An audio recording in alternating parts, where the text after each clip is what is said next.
Hey guys, what's going on? Carter here. Just wanted to do a quick video highlighting all of my fixed blades. For anybody that's interested in how many I have seven fixed blades. This doesn't include my cheap Pakistani blades. I don't really consider them blades. And it also doesn't include my AK-47 bayonets. I have, I think, 4 different bayonets. So yeah, just kind of your standard fixed blades. Never really been a huge fixed blade guy, and I think a lot of that comes down to my hesitation with carrying fixed blades on a regular basis. I'm just a really big fan of being able to grab a folder, pop it into my pocket, and then go throughout my day.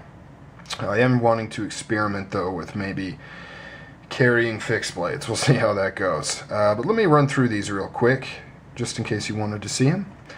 This is a cool little all titanium neck knife made for me by none other than Jeff, aka Tough Thumbs.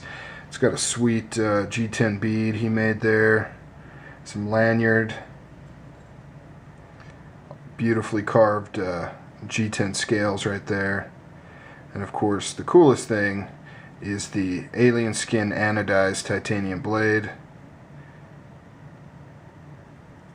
It's got carbidizing right here. Yes, this is the same stuff that is used on titanium frame locks. And that's exactly how it looks on that lock face right there. It's nice and thin, really lightweight, but very comfortable and effective. And of course the titanium is great because it won't rust on you. So you can just wear this around your neck without worrying about rust issues and things like that. Any corrosion and things. And you know, if being magnetic is an issue for you, I'm not sure why it would be, but if it is, this is not very magnetic. The only thing that is these screws holding the scales on right there. But yeah, really cool. It has like a winter theme, like an icicle type deal, which I think comes through very well. Really nice. Like having that one in the collection. Here's a Strider ED. I got this one not too long ago. This is the Sons of Liberty edition. It's kind of a neck knife, but it kind of fits in that middle area where it could be used just as a small fixed blade. But I have worn it around my neck, and it performs very well in that capacity. Got these cool coffin cutouts right here with these skulls. This one's been replaced with the Strider logo. Really cool stuff. Here is a little Kiridashi that was made for me by a fellow YouTuber. Very nice. Great mirror polish edge there. Look at that. Beautiful. You know, very comfortable for its size. It's got this great paracord wrapping right here. Forced patina. I believe it's, I forget. I think it was mustard. I think I maybe said mustard, and then he corrected me and said it wasn't mustard. So I don't think it's mustard, but it is a forced patina on there. Or maybe it was the name I got wrong. It's like gecko skin or something of that nature. Really cool. And I've got sheaths for these too. I didn't want to display those. And here is my Kbar USMC fighting knife. I've had this for a really long time. In fact, I picked this up fairly early on in my knife craziness. You know, when I really got into them a few years back. This is one of my early ones. It's not very sharp. I've never sharpened it. I've never even used it. I've always wanted to, but I've never had a need to use it. But the main reason why I bought this is just because of its nostalgic look. You know, this is, when I think of G.I. Joe and the cartoons I used to watch as a kid, and you know, if there was a knife, it looked like this. This is how it was drawn. So whenever I would draw a knife, it looked like this. It had a black blade, black Bowie blade, and then I had the signature leather rings. Of course, I didn't really know that they were leather rings, but I just knew you drew lines in the handle, right? You drew these lines in the handle because that's what a knife handle looks like. And man, it's just, you know, it stood the test of time. It's just a classic all-American blade right here. Really nice. Definitely worth picking one up if you don't have one. They've got an updated version that's all synthetic material, you know, but I just like this classic leather. Really nice. And I remember, I think I paid like $65 for this, and that was quite a bit of money for a knife at that time.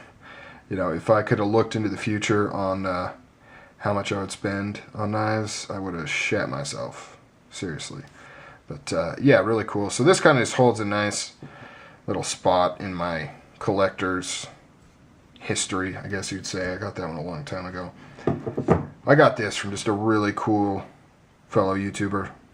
He, not the biggest knife guy, but he has had one of these and he swore by it and he'd always talk about it. And I always mentioned how I wanted to pick one up.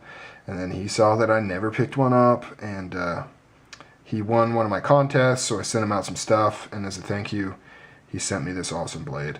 I'd really like to do some testing on this. In fact, I don't even think I've done a formal review yet. I did kind of a first look that I kind of went a little more in-depth than I anticipated, but I've sharpened it up. It's got quite a good edge, you know, not crazy polished or anything like that, but it's got a pretty good edge on it now. Really cool, nice synthetic handle. This is just a beefy knife meant for war.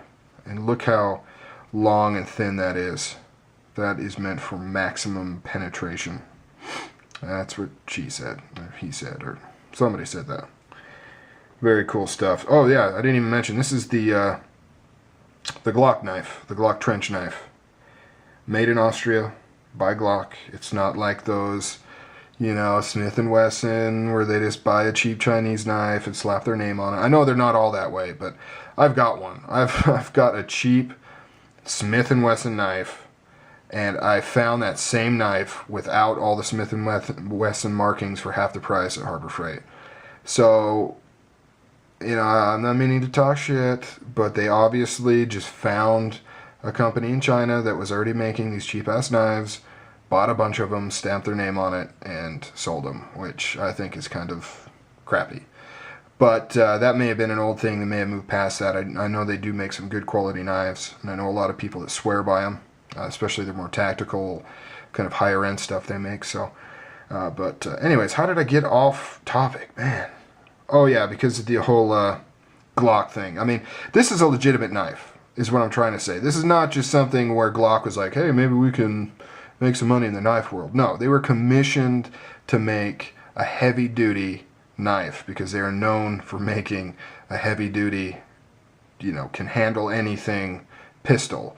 So they were approached, I believe, by the government of Austria to make a knife to their specifications, and this is what they came up with. So my point is that this took a really long time to say that this knife is legit. It's a legit knife. It's not just some afterthought where they thought they could, you know, slap something together.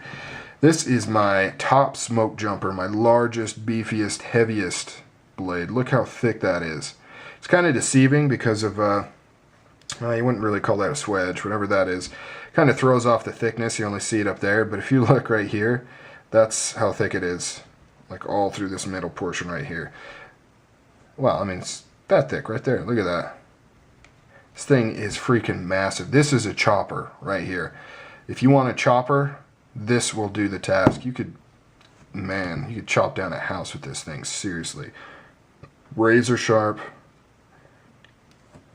Got this nice choil here. You've got multiple grip options. Beautiful canvas micarta on the handles. That's functional and pretty. Functional and pretty. Just a beefy, killer blade. I really like Tops. I think they're Tops. They're a really good company. If you're wanting to get kind of a tactical fixed blade, go to Tops. Seriously, that would be my recommendation. Not that I'm a big fixed blade guy, but you know, they're great quality, made in the U.S., great prices, and they just they have a ton of designs. I mean, if you fixed blade kingdom, you know, I mean, like Disneyland for fixed blade lovers, if you just go and see all the stuff they have. And here is my SE Model 3, kind of a nice thin EDC style fixed blade. It's got actually the same powder coating as the Tops does, but this one's in desert tan instead of black.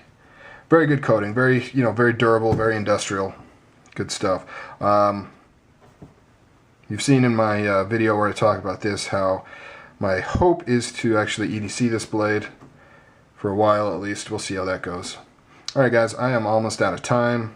I'm about to hit the 10-minute mark, and so I am going to sign off. Those are all of my fixed blades. You guys have yourself an excellent evening.